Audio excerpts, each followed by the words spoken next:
Hello and welcome back to our kitchen. Our our special guest today is Christian Cantamessa, writer and co-founder of Day for Night Studios. Hello. Welcome to our kitchen. You traveled a long way, right? I did. You traveled back a long way. I traveled back home from Los Angeles in California. And now I'm here in wonderful Milan. In your beautiful kitchen. But you're Italian. I am. I'm originally Italian. So, welcome home. Thank you. Welcome back home. Always good to be back. Christian, today we are cooking a lemon crostata. We were undecided if we were going to call it a pie or a crostata. It's a crostata. We're going to go through this, and the lemons are from Liguria. Oh, wonderful. So, Liguria, for those who don't know, is my home region in Italy. And so we are trying to make yourself as comfortable as possible. As much as I can in a kitchen. I don't think the kitchen is my comfort zone.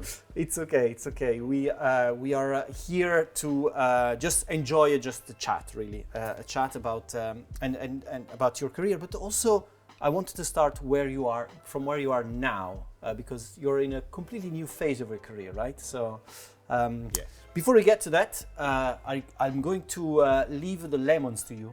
So, Wonderful. if you can grate the lemons and then Yes. cut them in half. In the meantime, I'll take care of the dough. Right. So, as I said, you are starting a new adventure. Yes, I am, with my really good friend Davide Soliani, that you, I believe, already We had interviewed. Davide in one of our first episodes, I think. So not a long time ago. Yes. So I'm starting a new studio with him. I have started a new studio with him. It's called Day for Night Studios, and it's really just born out of the desire of doing something small again and indie again and personal. Something that doesn't happen very often in this business. Like I had the good fortune of working on many games and some very big games, but I can't really say that anything was completely personal. Everything you write is personal. You always come from a place of like what's inside of me, but you're also kind of serving the needs of your employer. You're a gun fryer that's writing and creating the game, and now I feel like with Davide we're kind of starting something that's really personal and really almost about us as much as it's about making a game. It's about testing ourselves and bringing our initial passion from why we decided to make video games into the story. So you're just starting, right? So it's We started the company at the end of September. So what is it? 3 months? Yeah. 3 months ago. Is this kind of like what I'm it's supposed to do? You can put the grater on the board Oh, here, there you just go. to use it like that. Yeah. Much better. Yes, we started about 3 months ago. I mean, it was a long journey before we actually started the company. The whole like pitching the game, coming up with a game, getting to meet all the nice people that invest in video game companies, getting to convince them to part with their money to fund us. So that was a whole thing. Tell us a bit about that. Is that process? Is that something that I guess you weren't used to? No, I was not. Definitely not. How do you feel about it? Was it a hard thing? Was it just an exercise? Or how did you do that? How did you face it? It was hard, and it wasn't just hard in terms of like creatively hard and just challenging in terms of like you go out there, you pitch. I have actually pitched a lot because I have a sort of parallel career in film and television. Okay. And that industry has a lot to do with just going out there and pitching your own ideas, pitching on other people's ideas to get a job. So I was kind of prepared emotionally to put myself out there, but the pitching for the games industry is its own special kind of evil, and also like the amounts of money you're asking for and the people you're talking to are very different. It was very new from that point of view. But I have to say, we were helped a lot by our agent. Okay, We are okay. lucky enough to be represented by CAA, the Creative Artist Agency. In America, it's one of the biggest, if not the biggest, talent representation agencies in the world. They represent actors. They represent, Steven Spielberg and J.J. Abrams.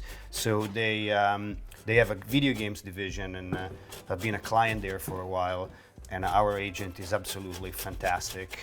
Hi, Derek. and he was helpful in training us and sort of like telling us what we needed to bring to the table. And is that a long process? Should I get another? No, yeah, go for it. Yeah, just another one. Yeah. Is that a long process? Usually, do you know it was faster for you, or how long did it take the whole? So I don't have a metric on like whether our process was longer or shorter than average. I can tell you that it felt very fast for us. Okay. The initial part, the sort of like we met with investors, both strategic investors and venture capital investors. So there's kind of like, obviously I'm learning this as I go, but there is a difference. Strategic investors are more like big game publishers or console owners, and they have a branch that sort of invests money in new companies, and that would be like, for example, Krafton is one of our strategic investors, if not our lead strategic investor. And then there is like venture capital, and venture capital is venture capital. It's like Silicon Valley. Yeah.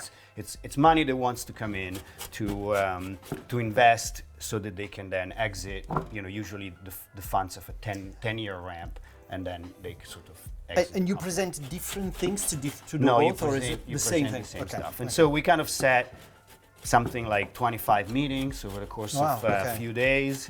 And then we sort of visited all these different companies, some virtually, some in person, many of them in person in the United States. Davide had to travel over there. Okay.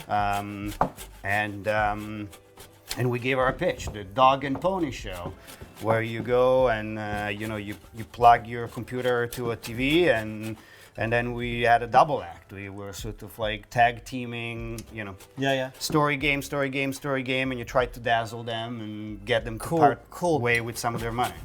I think what's fascinating to me is how much of your career would play in that, of your background, or is it just the idea and the business? They say that in Hollywood you're only worth, a director is only worth their latest movie. Is that the case in games? How does it work there? So I think it's like two different things. One thing is definitely the team that you bring. Not just the individual. Hollywood really is a collection of individuals. And so yes, the director is only as good as, I wouldn't say the last film, but maybe the couple of films. You can bomb once, but if you bomb twice, you go to what's called director's jail, and then you don't make movies for a while. And so you individually bring worth to the project. You're worth something as a director, they put you in. You're worth something as a writer, they put you in. And so individually, you need to be conscious of your contribution to the project to get it funded. In games, there's that, but you go in much more as a collective. Yeah. So you want to go in, and it's not just me, because I couldn't. No individual really could sell a project. Okay. Because you need to have the team that's going to make it. That looks very impressive, by the way. I am very impressed that you managed to do that while you were talking to me. I haven't even graded 3 lemons. So having Davide and me certainly helped the chances of this thing kind of happening, but also having all the team behind us with Gianmarco Zanna, Cristina Nava, Luca Breda. They were sort of also co-founders of the company, and bringing their experience, and then the people that we knew, the pool of talent that we knew we would be able to bring just because of the network of contacts that we have. We didn't have employees because we didn't have a company, but we were able to say, this is our network. This is the people that we know we can We will tap involve, into, yeah, you know, yeah. and you have no guarantee that you're going to be able to make them, you know, join the company. Everybody needs to make that decision by themselves, but you are able to say, you know, I've been doing this for 25 years, and people want to work with me. And that's another thing that really happens in Hollywood as well. When you start bringing in a project gains a lot of gravity, and that happened to my project as well, my film as well. A project gains a lot of gravity when you start to bring pieces in, and they start attracting other pieces. Like in my movie, I had Norman Reedus express an interest. Gamers will know Norman Reedus from The Walking Dead, and of course, Death Stranding. And when we attached him, which means when he said, I want to do this movie, then the movie started to gain more weight, and then it started to bring in, and then Jaimon Hansu eventually said, oh, I want to work with Norman, and I like the script, and he attached himself, and that's when the movie really got like a lot of momentum. Then I had a Academy Award nominated actor that was in Gladiator, and he was in Amistad, and now more recently he's been in The Quiet Place, the latest one.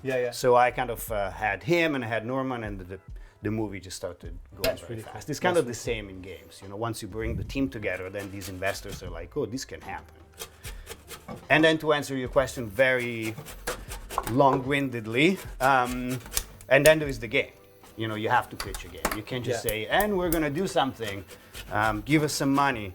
You need to pitch a game idea that they will think is got a chance of making it. So, as I said, you know, starting from, you know, how much your career influenced, you know, your latest adventure, and getting, you know, receiving attention for it.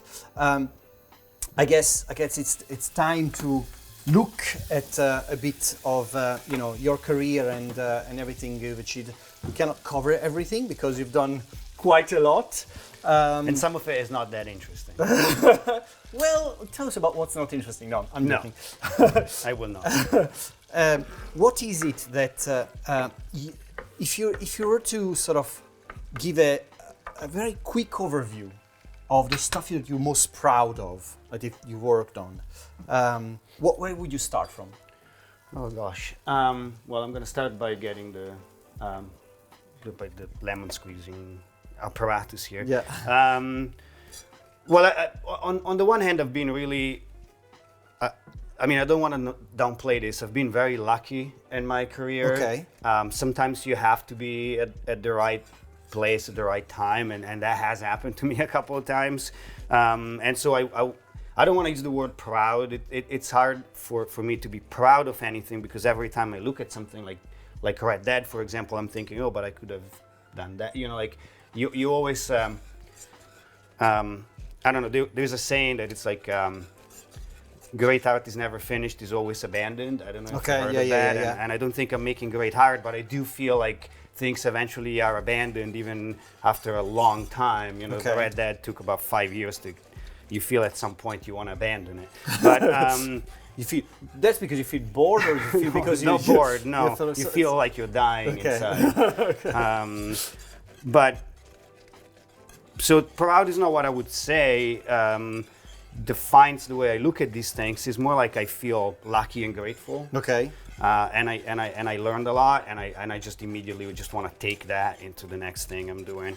But I was lucky to be joining this company called DMA Design in I think late 2000, early 2001, and they happened to be working on a little game called Grand Theft Auto 3. And actually, I knew that they were working on that game, so I helped Lady Luck a little bit, because I applied to join that company, having seen some pretty negative game previews about the game.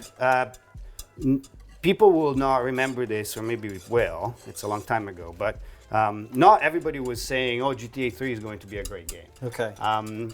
People were worried that it would break the fun of like the top-down games, which were 1 and 2, and it'll never work. And you know, a game of that size had never been done, so people were skeptical, and probably for a reason. But I was reading about it, and I was working at Ubisoft at the time, doing titles that were for a younger audience. Okay. And I kind of never felt like that was my true calling in life. Because you have to compromise, right? You know, you have sometimes, you know, when and a young audience is still an audience. You have to like write and create genuinely for them. You have to be passionate about you know, catering for kids and for that sort of public. And it was never like, I'm inherently sort of darker. You might say, maybe taking a look at some of the things. And so I never felt like it was my true calling. And Ubisoft at the time, at least the games I was working on, I did a Donald Duck game and I did a Rayman game. And so it wasn't sort of like scratching that itch, if you will. And then here it is, these guys are working on a, you know, crime game, and everybody's sort of saying, is it gonna be good or bad? And I send my resume and I go to Scotland from Milan. Of course, it's raining, it's cold, it's terrible. And especially from Liguria, I guess. Well, I was in Milan. I was working at Ubisoft with Mr. Soliani, and they interview me, and the producer of GTA, Leslie Benzis, who's been a friend of mine ever since, says, "Why do you want to join this company?" After the interview, right? Like it's the wrapping up time.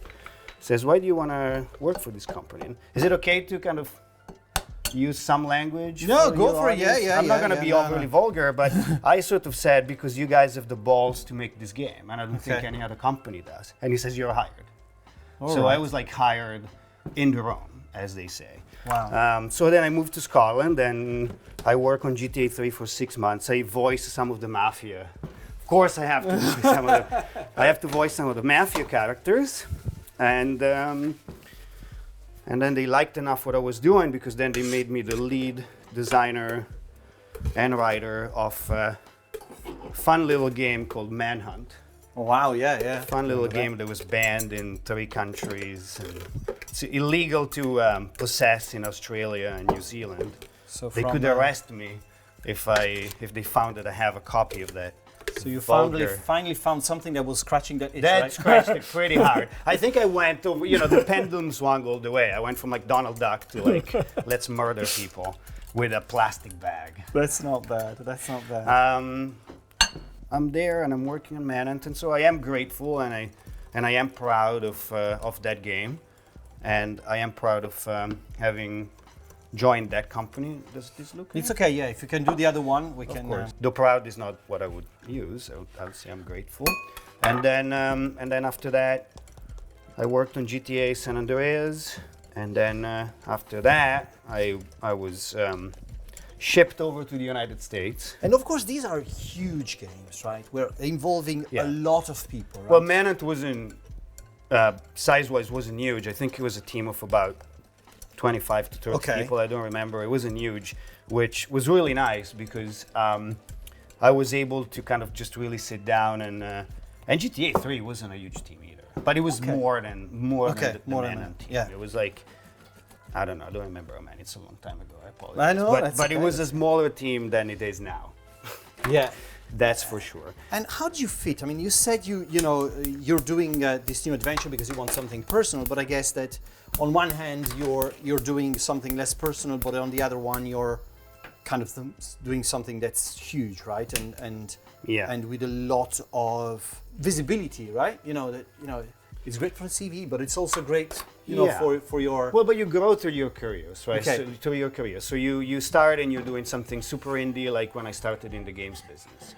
Then you kind of go, all I want to do is work on bigger games and reach a bigger audience, and I want to work on a PlayStation. Like I was working on PC games, and then I ended up working on a Game Boy Color, and I was like, there's this shiny black monolith that just came out. I want to make a game on that. So you have different ambitions. Then you kind of start ticking those boxes, and then you say, okay, now my ambition is maybe to be, the creative lead of a really big game. And, Red Hat had 150 people working on it. Is there a way, is there like a point in your career where you say, okay, I've done GTA 3, I've done Manhunt, I've done GTA San Andreas and all that kind of stuff. Red Dead Redemption. And then you come to Red Dead Redemption and you say, now I know how to do this. Or is it like, no, I'm starting again? No, you're always terrible when you start. I think it's like a lot of like creative endeavors, whether it's writing or acting or making games, every project is its own thing. Yeah. It's its own beast. And so you go into it and you're like, I know everything. And then you work on it 2 months, you're like, I know nothing. I'm in a complete state of panic. Yeah. And then out of that panic comes, you know, the magic of making something. Yeah, yeah. I don't think you can go, if you go into a project and you're like, I know exactly how to do this, and boom, boom, boom, and everything goes that way, there's something wrong. It's not going to be a great game, or a great movie, or a great anything. Okay. Because it means that you're not going deep enough in the water. You know, like you need to go deep enough out of your comfort zone so that you need to challenge yourself. Of course, if you go too far, you're going to drown. And sometimes it did feel on Red Dead Redemption that I was drowning. Okay. But because I didn't drown, I survived. I was able to make it on the other end. I don't know if that answered your question. No, it did. I think I'm fascinated by the fact that on the outside, some of these games sound similar, you know, open world and you know lots of freedom and so on, but then they are inherently very different, right? Yeah, there are things that are different, things that are similar. I've done a couple of open world games. Shadow of Mordor is another open world game, but I didn't have a sort of leadership role or sort of like game design role in that one. I was the writer. I was the lead writer maybe, but I didn't create the open world as much as I did on Red Dead. But I certainly brought the experience of Red Dead into Shadow of Mordor, and if you look at the structure of that game, there are certainly similarities. Yeah. But also, that was a whole new thing. Like again, you go into that, and when Warner Brothers asked me if I wanted to write a Lord of the Rings game, I had read The Lord of the Rings when I was 13, and I was a huge fan of the work, and my initial reaction was sort of like, how do I say no in a sort of polite way? Because I was scared. I was like, I'm going to get crucified. You know, I'm going to do something wrong. I'm going to write it badly, and then the ghost of Tolkien is going to come and gonna, haunt my life forever. Or some fan is going to show up with a gun at my house. So I was very nervous about it. But then I kind of felt like the love for the material was stronger, and I saw the game they were building. They flew me up to Seattle. I met the team and Michael DePlatter, the game director, and he sort of like really convinced me that it was safe. We didn't have to write the sequel to The Lord of the Rings that doesn't exist. We needed to kind of fill a small gap, and I think I've said this in another interview, but I really like this metaphor. It's sort of like, it felt sort of like being invited into like a beautiful home, and you're asked to just bring a piece of furniture and put it over there and don't break anything, and then leave. And I feel like that's what I did. I contributed a little bit. I tried to take as much as possible from what the master had written, and then sort of like there's the movies, and then there's they were doing The Hobbit at the time. But I guess that you're this is like something that's more like a very big curiosity of mine, because you have about audiences, right? Because you have to confront with the audience who read the book and saw the movies, and there's a lot of people who didn't read the book but saw the movies. And how did that play in your overall writing, but also in Warner's approach to the game? Well, yeah, you have to consider holistically all the material that's been created, but we didn't want to adapt the movies, and very specifically there were very fine print rights issues that I'm not going to get into the specifics of right now, but the property and the pieces of the property that we could take from were also sort of like limiting some of the things that we could do. But in general, Warner Brothers as a studio is sort of like very filmmaker oriented, very filmmaker driven. So Peter Jackson was involved to a certain extent in what we were doing, even though it had nothing to do with the movies. And yeah, I used to joke with Michael the Platter, the game director, that was my only chance of ever having Peter Jackson to read something I wrote, was to have him say, change this. And you know, he gave a couple of notes, but they were very technical on like things that he was doing in his movies, and he wanted to make sure that we didn't cool. cross the same. It's mind blowing that you've got like there's a lot of intersection between you and Hollywood in your career, right? It's yes, part of it is because I deliberately sought it, and part of it is because games and Hollywood are sort of like merging now more than ever. But even when I was, but is that a Los Angeles thing, or because I think the business now is sort of like all kind of intermingled, right? Like if you look at something like Fallout for Amazon, or The Last of Us for HBO, or Twisted Metal, they are like incredibly successful shows, and there'll be many, many more coming out of gaming. I think like comic books are sort of like on the, I don't want to say on the decline, but certainly as an intellectual property is now becoming more challenging to adapt them. We've seen a lot of like the big material adapted. The Spider-Mans and the Batmans and the Superman that people wanted to see on the big screen, we have seen them. And the other characters, some of them are awesome and some of them don't retain as much interest for an audience. And we're seeing gaming now becoming like a treasure trove of material for adaptations. So that was a long time in the making, and I feel like I've been on that roller coaster for the last 11, 12 years, because I started working in Hollywood in 2010, 2011. Christian, of course, there are so many things that we could ask, and we could go on talking forever. But I think that one of the most interesting parts here is, as a writer, as a pure writer, how much are you able to influence a game? What you think that narration as a tool to tell a story and it's within a game, how much does it contribute? What do you mean, to the development of the game, the creation of the game, or to like the overall experience? The overall experience, I would say, because the thing is that I'll be frank, a lot of the games have very poor writing, and coming up with stories. No, but the coming up with stories that are good, but also are an integral part of an interactive experience. I don't know how you do it. It's super hard for me to think. When you're watching something passively, you're okay. Here's a story. It's been told to me, and I'm just watching it. When I have to interact it's an extra super complex layer of difficulty, right? Well, first of all, it's hard to write, period. And if you see how many bad movies and bad TV shows and bad books are out there, that's if you need any way to confirm it, that's it.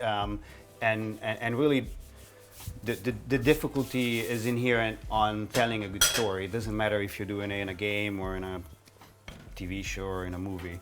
And some of it is even out of your control. Is this story going to get stretched out onto the canvas well enough? Can you put a little bit of volume there? Just a little bit. Just a little bit. Yeah. You got it. So part of it is like writing rarely just exists on its own. Yeah. On its own. Because unless you're writing a book, then you write the book, and the book is the piece. If you write a game, if you write a movie, if you write a TV show, then they go into a machine that kind of then turns them into something. Yeah. And so part of the machine then could break it, or what you wrote could not be fit for the machine. So there's lots of moving parts that make it even more complicated. You could have a great story that would be great as a book, and then you try to make it into a movie or into a game, and it just doesn't work. The machine just can't make it work. Writing for a game, it's its own special beast. I don't know if it's harder or easier, or I wouldn't put it that way, but I would say, oh, sorry, I didn't know you wanted. No, it's okay. It's okay. But I would say that there is an extra layer to the process where in a film, you tell the story and you read the script and you want to be able to see the movie. Right? Like that's the job of the script, is sort of like creating that movie watching experience on the page. And you can't get that in a game screenplay. You can write a piece of the game, but then you also need the support of a lot of other material, and that's when sort of like the writing becomes a part of a bigger picture, and that's why I wouldn't just talk about writing for the game. I would maybe use the word the storytelling in the game. You know, like the storytelling in a game comes out not just in the pure writing, you know, like these are the scenes or these are the lines of dialogue. It comes in the environment as well, like how you tell the story through the environment, how you tell the story through the objectives that you're trying to fulfill, because it's very easy to tell a story in the cinematics and a completely different story in the game. And if the two don't match, then you get this sort of like weird, hey, I don't understand, the story is making me into a good guy and the game is making me into a bad guy. How do we combine these two? So you really have a story that comes out of everything. How much do you iterate in games versus in movies? You iterate a lot constantly. You write and rewrite and rewrite, and rewriting is essential to the process of writing. But I would say that in games you just do it an awful lot more because the game itself tends to shift and change, and things that gameplay, really you need to try it in order to know if it's fun, if it works. It's a little bit like sculpture, like you work on it and you kind of need to walk around and be like, okay, this is the head and this is the nose, and these are the legs, and it's difficult if you have a 2D drawing. It's difficult to be like, is this going to be a good sculpture? Well, make the sculpture. So gameplay is a little bit like that, and so the idea of then expecting the writing to just work when the sculpture finally comes out, it's a little silly. You sort of need to go back and then tailor it. Because in movies you work then with the director maybe and to reassess stuff, and or with the actors and so on. You do a bunch of rewrites. And but you're there, right? You can actually almost see the result of, okay, that line change or that thing It depends when it happens, right? Yeah. Like you can be on set and somebody says, oh, you need to change this line, but most likely they'll just do it. Like if you're on set and somebody says, I hate this line, they just change it. Like, I don't think, unless you're Aaron Sorkin, I don't think anyone's particularly precious about not doing the little change. Okay, yeah, that makes sense. But the process of rewriting actually happens when you're at home and the studio calls you and says, well, Tom wants to make it, like Tom wants to be in the movie and Tom is Tom Cruise, and then okay, I gotta change a bunch of stuff because he will want this thing to happen and that thing to happen. Or not that I ever wrote anything for Tom Cruise, I wish.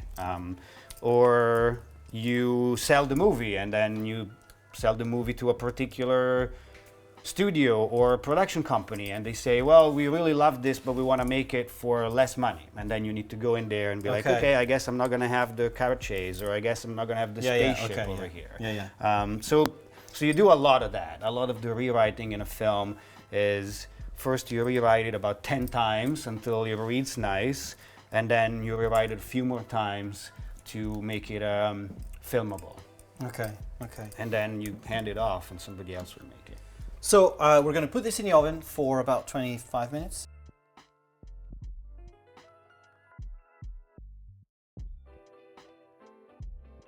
So, Christian, you've got, a lot of, anticipation for what's coming next. Of course, we cannot say anything, but is there anything that you're looking forward more about this new adventure you're starting with Day for Night? Well, yeah, I'm looking forward to actually making a game, and but I think what I'm really looking forward to is just getting into the thick of things again. Sometimes when you're working for a big company, you're a little bit in your little private garden, and you're making sure that everything is great. But now we're wearing many hats. We're a startup. Everybody's helping out. We have a small team. Everybody's contributing. So I'm really looking forward. Every morning I wake up and I feel really happy working with this team, working with Davide. So that's really what's going on. The indie mood. The indie mood. Hopefully it's gonna last. Usually that stops being fun when you're either running out of money or you're towards the end of the game. So for now we're in the honeymoon phase. That's very good. That's very good. Well, I guess you've got to open it, right? Wow. We'll have to leave that for a moment there, and then put them in the fridge to become a bit colder, and you can do the wine. Okay. Well, I think I can do this. I mean, come on. We have a lot to celebrate, right? It's Thank you. It's a I good appreciate this. Very thoughtful. moment for you, and I think that because we had Davide in a previous episode to come and talk about Mario Rabbids and his previous life. It's only good that we have you come here for your new life. And then one day you'll have the two of us together. That will be awesome. I'd love to have that. We'll make this kitchen look really crowded. All right. You want me to open it? Yeah, go for it. Yeah. Celebrate to toast to day for night. Yeah, absolutely. All right, let's see. Come on. Okay, Yeah, let's do this. Whoa, Hey. that's very good. We should be putting some sound effects here, like rounds of applause. Yeah, and confetti coming from the skies, special effects. Yeah. All right. Yeah. Cheers. Cheers. Thank you for having me. Cheers. Thanks for joining us, Christian. And we'll say hello to your to Italy, and you say hello to California for us. And I will. Thanks for joining us in the show. It was a pleasure. Thank you for having me.